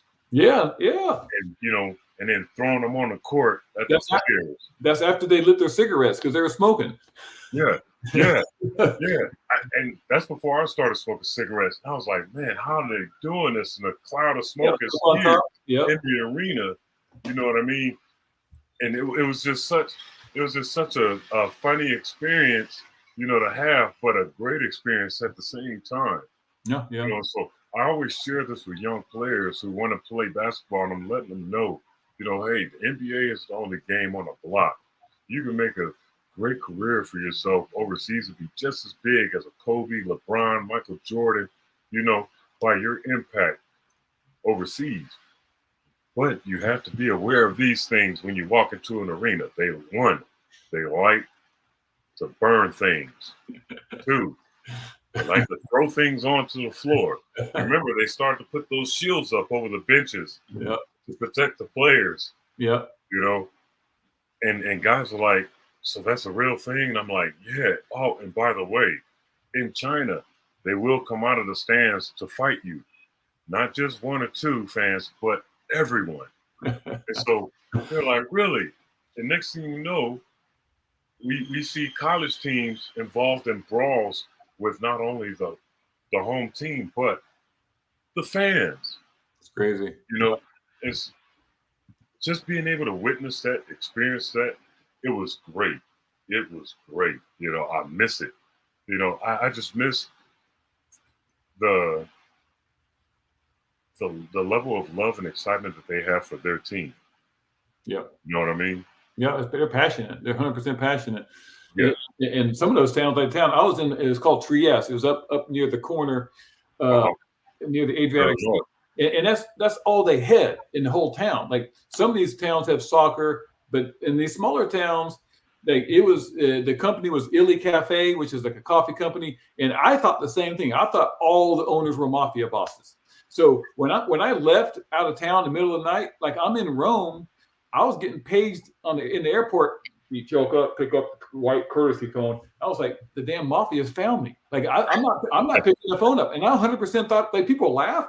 I thought it was the damn mafia, 100%. Yeah. So I didn't pick it up. It ended up being my agent. But how did the agent track you down unless you told him where you were going to be? The team called him, and they just figured. Then they found out I got on the flight. I didn't actually talk to him until I got back in America, so I never talked to him. But the team, dude, I had to pay to get my player's card back to play for the Rockets. The team in Italy was pissed at me, so they at first wanted every bit of money they had given me. They wanted it back. Wow. And then they said, if you come and play one more tournament in Russia, you can have your card. I'm like, dude, I'm not going back to Russia with that coach who threatened to kill me. So they negotiated. I paid $60,000 to get my card back. Wow. They weren't going to give it up. They weren't going. One of my last games was against Chris Gent. Yeah. Another stretch big man, you know. And I remember pregame warm-ups, we were already out there. And then they started, the other team, Chris's team, the home team came out, started coming out through the tunnel, and they're making the announcement. and Chris was the last person. They're just going crazy in there for everybody that's coming through. Well, I thought they were going crazy.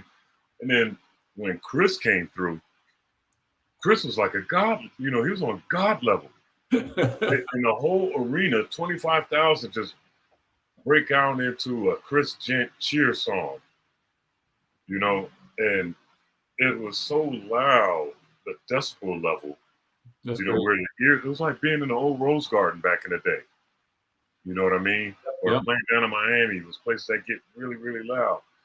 And man, oh man, he comes out, puts his hands up in the air to acknowledge everyone, and the place just explodes with energy.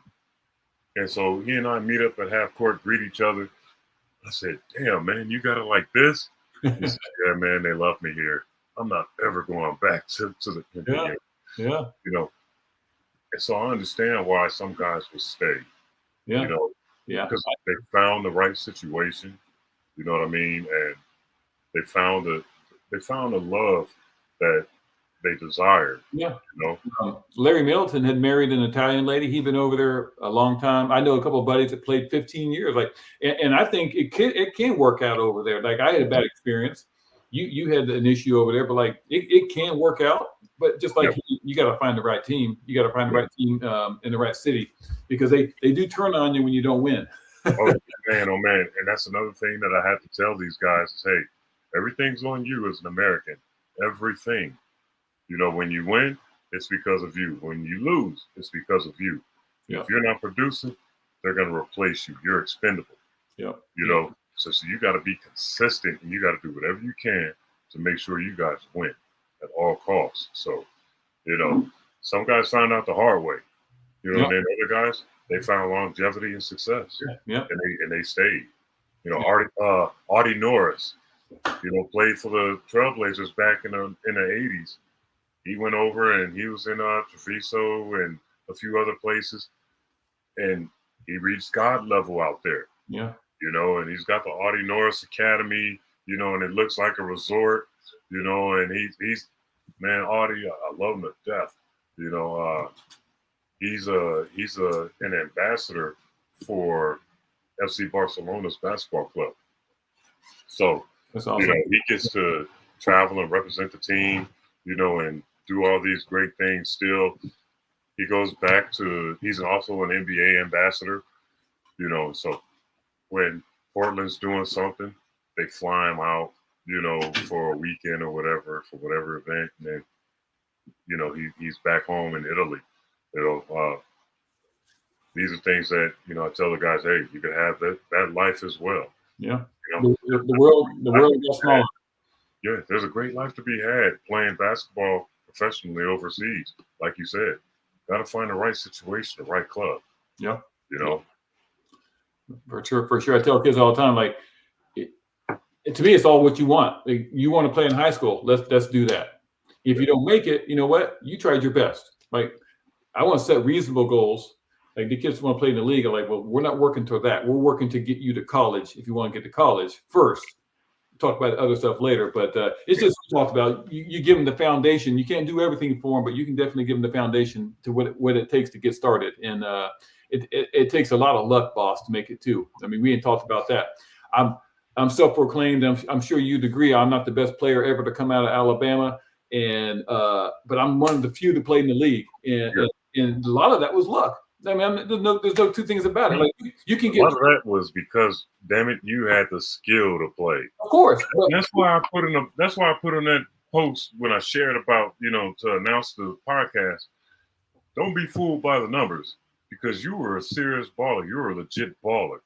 What a lot of people, and we get fooled as fans. We get fooled by the numbers. And you mentioned it briefly earlier. We get fooled by the numbers. This guy only averaged 3 points or 4 points or 2 points. We were relegated to roles. Yeah. And we weren't allowed to play to our full potential, with certain teams, because they made it clear to us, I pay this guy to do this. I pay this guy to do that. I'm paying you to do this. Yeah. Nothing else. 100%. And if we also do this, we're going to get you out of here and bring in somebody else who will. you end up gravitating. In my case, I would do whatever it took to stay in the league. And Yeah, if that was be a role player, I'll be a role player. I'm not the guy. There's guys we both play with guys that would cause a stink and complain to management and have a bad attitude. And guess what? That got him out of the league. Like yeah, you got to be smart at the same time. yeah, But we also play with guys. I personally know guys that I played with in college that were really, really good who never made it in the league. That's more what I'm talking about. Like there's talented guys that don't make it, and that's where some of that luck comes into play. You got to make right choices, right decisions, but you got to be lucky a little bit too. Yeah, and you got to be exactly what a team is looking for at that time. And sometimes they already have you on their roster. And man, oh man. So yeah, luck plays a big part, but damn it, we can't downplay the skill that it takes as well. It's just unfortunate that not everybody can get to the NBA that we feel as our peers, deserve to be there. Yep. So many talented guys, but that's why I emphasize to these guys, hey, you can make it overseas and become just as big or bigger without the NBA. You can have the billboards all over the country. You can have the advertisements and, get that extra money coming in, the sponsorship, you can do all that. Yeah. You don't have to be in the NBA and just say focus on that. Guys become career D-leaguers, G-leaguers now. It's the G League. Yeah. Guys become career G-leaguers chasing that NBA dream, and getting small change in comparison to what they could get if they just gave overseas basketball a real shot, because I just got to play in the NBA. I just got to play in the NBA. No, you don't. No, you don't. We would like to. 4,500 people have played in the 75 plus 76 year existence of the NBA. Crazy. We're two of them. It's crazy. We're two of them. And okay, we didn't average a lot of points, but damn it, we were there. I was there for 3. You were there for 9. For 3 years, I was one of the best in the world. For 9 years, you're one of the best in the world. And nobody can take that away from us. That's right. And God, there's so much gratitude for the experience and for the relationships that we're able to develop and maintain over the years, with teammates, with competitors, with the upper brass, coaching staff, talking about Jason Powell, JP, great dude there.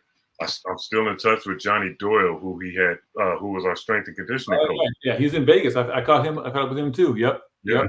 JD's doing real estate in Vegas, and he's living his best life. I'm still in touch with Tyrone Nesby, Charles Jones, Ike Austin, you know what I mean? Derek Martin, Pooh Richardson, still in touch with those guys. So Lamont Murray from time to time, as far as our Clipper teammates are concerned. So, man, and we sit back and we just laugh about everything that we experienced. From Donald Sterling's shenanigans, the Clippers movie that they just put out. Yeah. Just imagine if they were talking about what happened during our time there. Yeah. There's stories. I mean, that guy has stories going back. I mean, and it's probably stories throughout the league, but that's the one that we heard about. And the Clippers, we know that they were kind of a shaky organization, anyways. But if they do movie on our time, I want some kind of kickback on that. Oh, definitely. I didn't even know about the movie until one of my buddies, Sheldon Bailey, he had the role of DeAndre Jordan. He posted a couple snippets from his scene, and on social media, and I'm like, wait a minute, what the hell is this? And I hit it, and I'm like, oh man, they're doing a Clippers. Charles Jones hit me on Twitter about it the other day. Yeah. And Al Bundy, isn't Al Bundy playing Sterling? The guy who played Al Bundy and I think so. Yeah. So I mean, Lawrence Fishburne as Doc Rivers. Yeah. I mean, you heard a few of the things that Doc was saying to the guys, and talking about Big Baby and Chris Paul, and Matt Barnes, the comments that he was making, the shit that we had to hear, because I played for Bill Fitch, and then you came in with Chris Ford, Right. and then after that, Jim Todd and JT, God bless him, great guy. Yeah. Jim Todd's a great guy, man. And he really gave me he's the one that actually gave me minutes and a lot, and took the the handcuffs off me and was allowing me to do my thing to a certain extent, as long as it was within the concept of team. Yeah. Yeah. You remember this? He said, all right.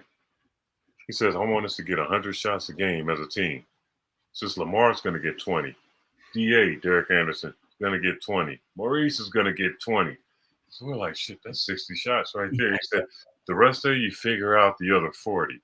Work it out amongst yourselves. I don't care how you do it, as long as we get up to 100 shots a game. So the rest of us were, trying to find our way to fill in that 40, because we knew these guys were going to get their 20 shots, 30 shots, regardless, But JT, he was a player's coach. He was a player's coach, and I wish the league had really, an organization had really given him a chance to step into that role full time as a head coach, because he was forward thinking. Well, he was a player's coach, and the unfortunate thing was he was coaching because he knew he wasn't going to be there, so it didn't matter what he did. He even told me at some point, he's like, Chili, you can complain and bitch, but they're probably going to cut both of our asses anyway, so you might as well just ride it out. And he did coach that way, though. He gave us all chances. He gave us all chances. And the Clippers team, when I got on there, it was into this, 3 months left in the season. We weren't very good, but for being a poor team, it was the best group of guys I was with in my entire career. They were all really good guys and got along good and were upbeat. Usually you got some vets on the team that are kind of pissed off and everything, but we just had a young team. We had some talent with Big Mo and DA. Yeah. But we just didn't win any games. But the attitude was always good. That was the fun part. Right. It was a lot of fun. It would have been nice if, they had actually allowed us players more leeway, because more freedom, because especially with our coaches, because if they had allowed our coaches to do their thing with us, because we would have had a little more success. We had talent. We had talent. We got to mention DJ, Coach DJ, man. That was sad. I don't remember how soon after he had passed, but that was for me. I watched him play with the Celtics, and to have him on the staff and have him be such a good guy, that was awesome. And again, I don't remember when he passed. I know it was a little bit after that. The young age too. But, he was around. Yep. And then we also had the cat, Kareem Abdul-Jabbar. Yeah, I remember. We're down there doing practice. He's running 17s across the court. Remember? Cat was making a comeback. And he wouldn't even. It was so funny because he would ignore me. Cap's been aware of me since I was 5 years old. I grew up playing AAU ball with or against Kareem Jr. In college, Kareem Jr. and he played at Valpo in Western Kentucky, or was it Eastern?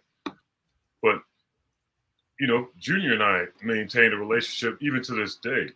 Right. So even through our high school and AAU, Junior always, hear about the way his dad was doing me, and you tell him this, you tell him that.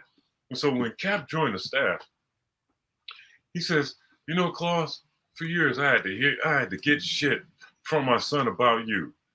Dad, there's this Keith Claus kid, Keith, man, he really loves you. He idolizes you. So I got tired of hearing your damn name, And so one day, he would always take Oliver Candy and work out with him at the other end of the court and just leave me there by myself.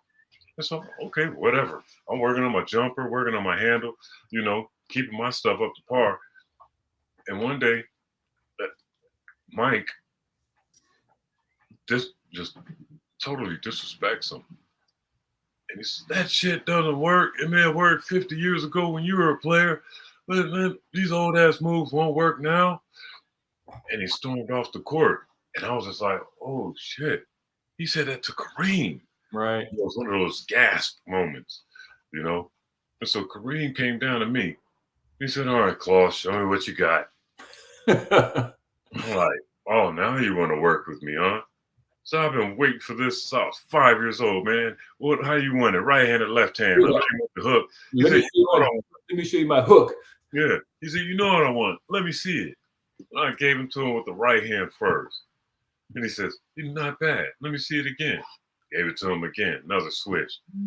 He said, all right, let me see what you do with some defense. And he got to, and he just jumped behind me on defense and was, real physical with me. And I faked him out, gave it to him the way he used to give it to Parrish and the rest of the guys. And he said, I've been wasting time with that motherfucker. Oh, man, I can't believe it. I should have been down here with you. I said, well, I've been trying to tell you for years, but you don't want to listen to me. That's funny right there. You still want that picture and autograph, Claus? I said, hell no. And then I just went off on him. I said, motherfucker, you're the reason why I'm always the last one to come in the locker room. The way you made me feel, I take every picture, I sign every autograph because of the way you treated me. And he was just like, okay, well, fuck it. And turned around and just walked off. Yeah. But, God bless him, man. We had, I love the camaraderie. I miss the camaraderie, with the guys. That for me, like, because you were talking about it, the personalities. Yeah. The personalities we really meshed and we all got along pretty well for the most part. It could be a bit cliquish at times, but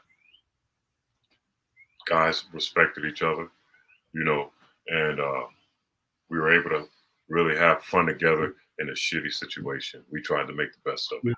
That's right. Yep. Yeah. So with those types of memories and experiences, I wouldn't trade in for the world. Nope. The 90s, baby. They think it was the Jordan rules. That was the Chilcutt year, baby. 91 through 2000, and like you said, there's some great memories in there, and you forget about the bad ones, boss. You forget about the frustrations and the being pissed off and being sad and being dominated by good players. You forget all those. You just remember the good stuff, and that's how it should be. Absolutely. And you got to play against a young Penny Hardaway when he came in the league. Chris Webber, Juwan Howard. John Kemp. Oh my God, the Rain Man. People don't know. People don't know. They really don't, man. And he could handle the ball a bit. He had a decent mid-range game, but was he explosive once he got around that basket. Yeah. Shaq, Alonzo Mourning. There's so many guys that and you can attest to this, boss. Some of the guys aren't even big names, and they give it to you. Like that's what I'm talking about, the skill level. Like, who's this guy that just gave me 20 and 10? And like, what school did he go to again? Because you're in the league for a reason. Like these guys, all the guys could hoop. All the guys on injured reserve, the last two guys, who aren't suited, those guys are ballers. And people didn't realize that there were actually levels to this shit when it came to playing in the NBA. It seems like now they've traded the intellect part, the basketball IQ part, the intelligence part of the game for athleticism.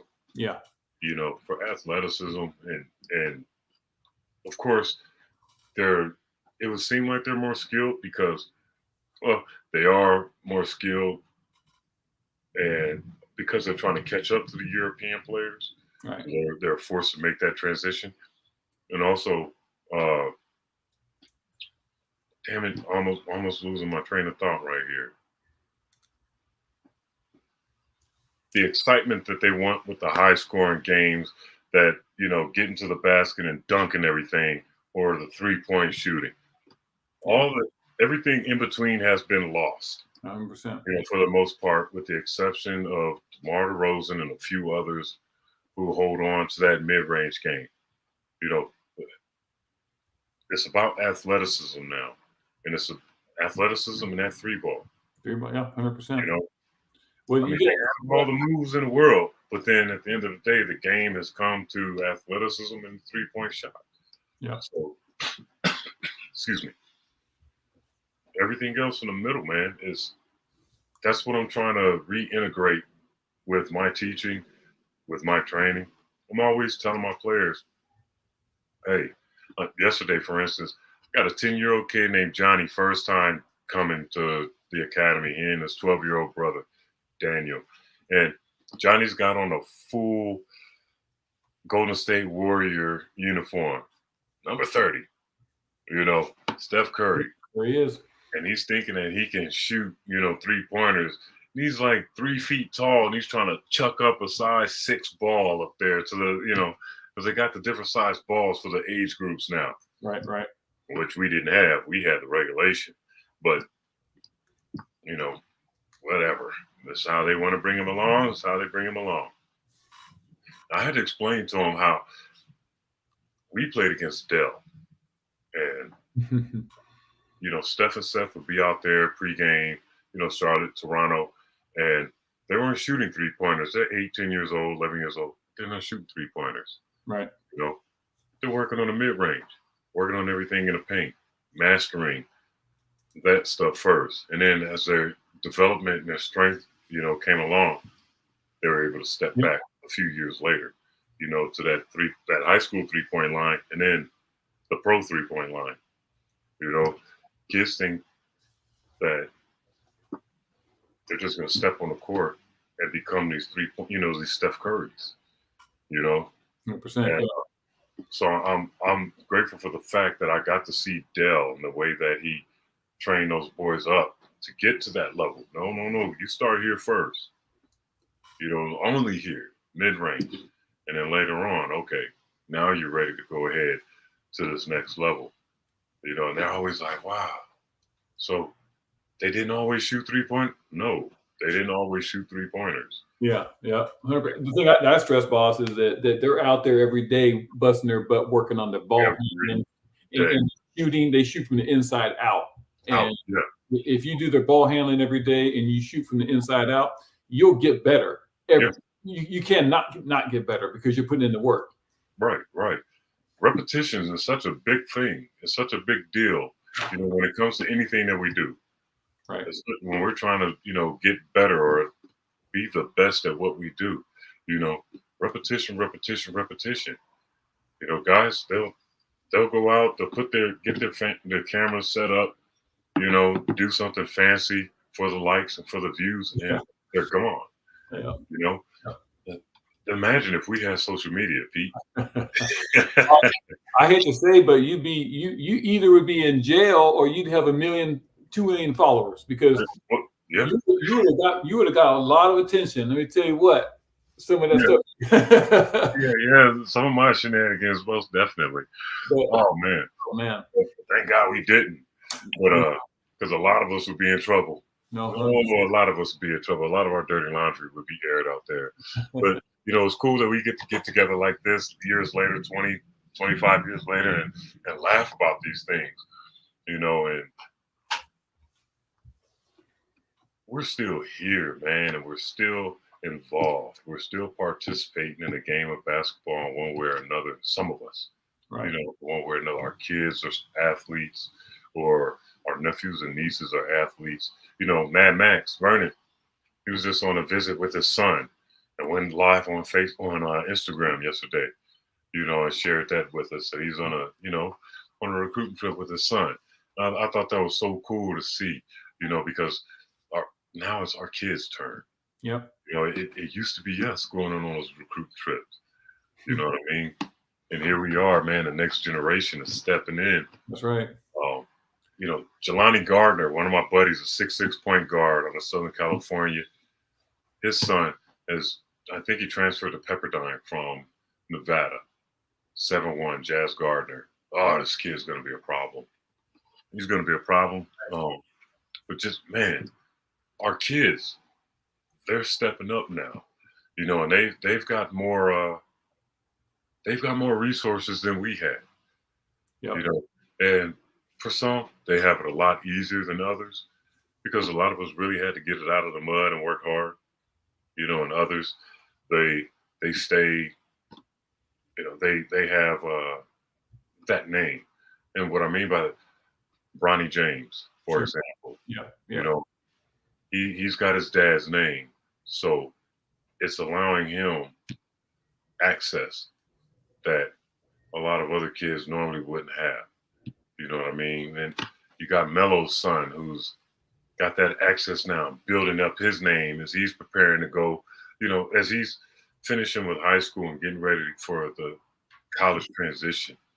It didn't go so well for Dwayne Wade's son. Right. Right. So not everybody's kids can handle the pressure that comes along with being a kid of an NBA player. My son couldn't. You know, matter of fact, he quit basketball and switched to volleyball his junior year in high school. Right. Because he didn't have the drive that I had. He didn't have the dedication that I had.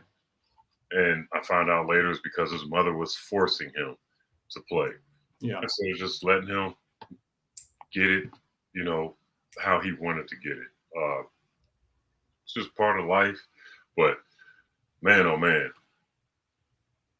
some of these kids have it easier, while others, because of they don't have the name, the family name, got a little harder. They got a little more of a grind to go to get there. And they're not always going to make it. No. No matter what, what's never going to change, boss, is it's going to take a lot of skill, and you can have a name, but you got to have the skill set and the work habits. You can get to the league on your name, but you're not staying in the league on your name. Yeah, you got to earn your career. So that's what I think happens. Usually, kind of washes out the people who get there because of maybe they peak early with athleticism. They could get to the hole early. Well, you got to stay in the league. You got to be able to maintain that and get better and adapt and change your game. We talked about a little bit of your game, boss. I mean, we all know you could block shots, but like you don't know until you see boss tapes that you got that little jumper too. Like you had the package. You had the package. They're finding out. Yeah. I mean, saying like you cannot have a package. Like name a player that played in the league that couldn't score outside of 2 or 3 feet. Now, back in our day, Shaq couldn't shoot a 15-footer, but like that's Shaq. But by and large, to make it in the league, you have a pretty wide skill set. And again, you didn't get there by luck. You got there by skill and hard work, and you got some lucky help maybe along the way, maybe from a coach or your family, that kind of thing. But it's a journey, boss. And like you said, touching somewhere, either your own kids or kids in your community, is what we have left. What we can still do for the game. And you're doing that down there. That's just awesome. And like some of these stories you're having happen to you, they make you feel good, but also you're just spreading out that love, touching lives. And again, what else are we gonna do right now? It's spread some of that. Oh yeah, man. That's what we got to do, man. That's what we got to do. Well, what's the best thing before we get out of here? What's the best thing you've taken from your basketball journey? That's a good question, boss, because it's hard to narrow it down to one thing. You get old, and I'm gonna call us old, boss. You get older. You look back at what you've done in totality, and there's two things I'm proud of. And the first thing is it's the hardest thing I did in my life, and your hardest thing is going to be different. But my hardest thing was coming from small town Alabama and making it at the University of North Carolina. I played in every game at North Carolina. I never missed a game, and I got drafted in the first round. And I'll tell people all the time that was the hardest thing I ever did. It wasn't the funnest thing. It wasn't the best thing. It was the hardest thing. When I was doing it, when I look back, it was the best thing. So you can do something that busts your butt and be really hard, and it can be a good thing, but you might not realize it until later.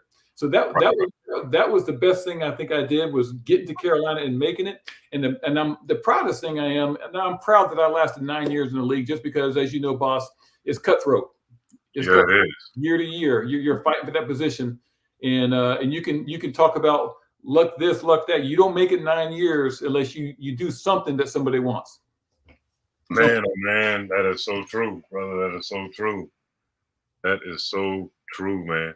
Um, I'm grateful for the journey, that whole experience, man. And you're right, it was such a grind to get there because the pre-draft camps that we had, Miami.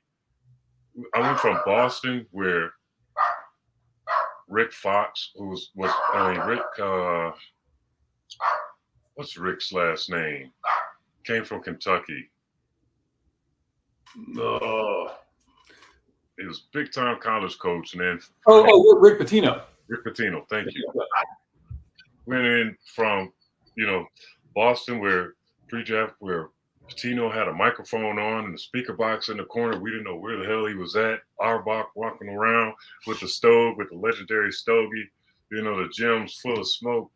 To Miami, where I walk in the court with 45 other players, some All-American guys, some big names, and Pat Riley puts 4 hours on the clock. Okay. And I noticed that there are 6 trash cans positioned along the corners and half court of the basketball court. Big, yeah. I know it's coming. Yeah, I knew too. But there are a lot of guys. You'd be surprised how many of those guys had no idea what that meant. And so, we had to tell them, hey, man, that's for the guys who aren't in shape.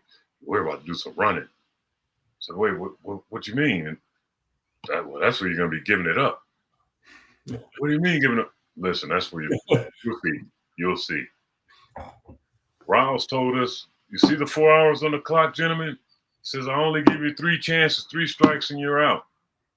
After the 3rd strike, I reset this clock to 4 hours. I don't care if it's at 3 hours, 59 minutes, 59 seconds. If you hit strike 3, we reset the clock. Oh, boy. Pete, that first day, we were in that gym over 8 hours. He reset on us a few times. Yeah. And guys were all over the gym at those dumpsters, just hugging it out.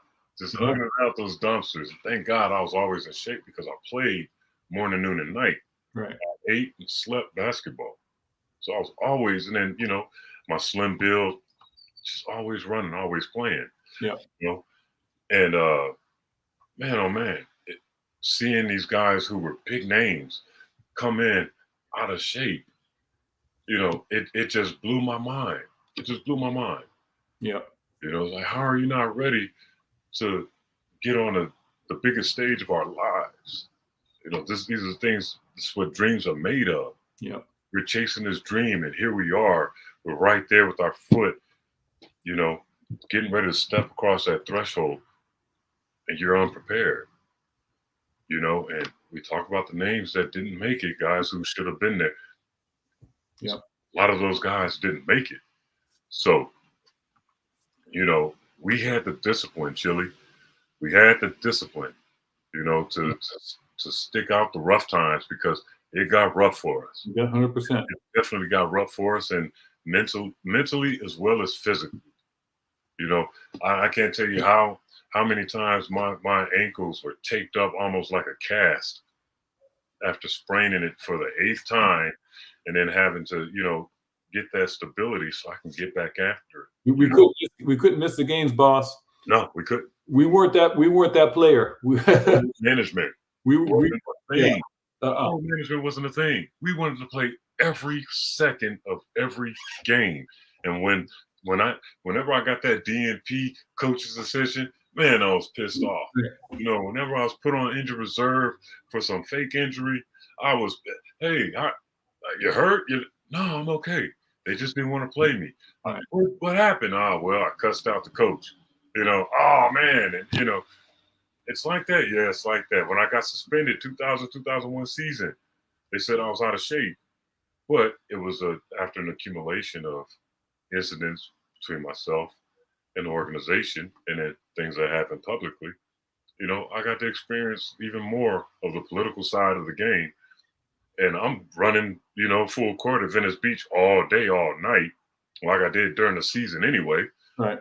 And well, it says here you're out of shape. They're holding open the newspaper, the LA Times. Yeah, Keith Kloss suspension upheld. Clipper Center out of shape.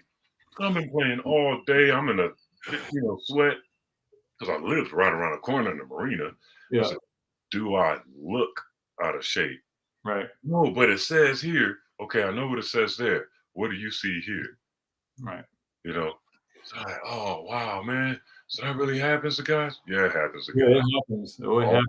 the time. Yeah. But it's I wouldn't change a thing. I wouldn't change a thing about anybody, about any part of it, because it set me up to win. Yeah. Like, I'm winning now. I'm Yeah. not a multi-millionaire anymore. I'm not even a multi-thousandaire. But I'm winning in life now because I get to take all those experiences from my past, bring them into what I'm doing today, to pass it along to these kids that are coming up behind us, who once upon a time looked up to us, because I remember what it was like as an avid, collector of basketball cards, and now I'm standing on the court with the dream, with Scottie Pippen, Charles Barkley, Michael Jordan, the list goes, Sean Kemp, Gary Payton, the list goes on. Yeah. And then seeing legendary figures in the stands, Jerry West, rest in peace, Mitch Kupchak, Oscar Robertson, Bill Russell. What about the guy that used to go to the Laker game with the alligator skin? Jim. He still goes. Yeah, he's still going. Jim, he got to make 112. Man, listen, you're right. And with the leather pants. Yeah. Always with some lady that's like 30 years younger next to him. He still looks the same, and he still goes to the games. I see him still. Yeah. Legendary figures, man. Legendary figures. These are people that, and to see them 25 years later still doing it, still out there, still doing it, man. Love it. Anyway, boss, I appreciate you having me on, boss. And you know where to find me now. Absolutely. I'll be checking out the rest of your pods whenever you put them up there. Absolutely. Thank you for your time, man. I greatly appreciate it. Fred LeBron says hello. Yeah, my man from France. He came over to Chapel Hill from France already once. Yeah. Fred's man. Love Fred. All right. All respect for Fred. But thank you, Pete, for your time, man. I greatly appreciate it. We're gonna stay in touch, and keep this thing going, man. Keep it going. You're in my area, let me know, and I'll do the same whenever I'm in Costa Rica. Make sure you get down here. I heard the stories. We can chill in the jungle for a week, man, and hand feed the monkeys. Yeah, we're going to the beach. We go to the beach. We'll walk through a private path through the jungle to the beach. All right. Black sand, white sand, seashell sand, doesn't matter.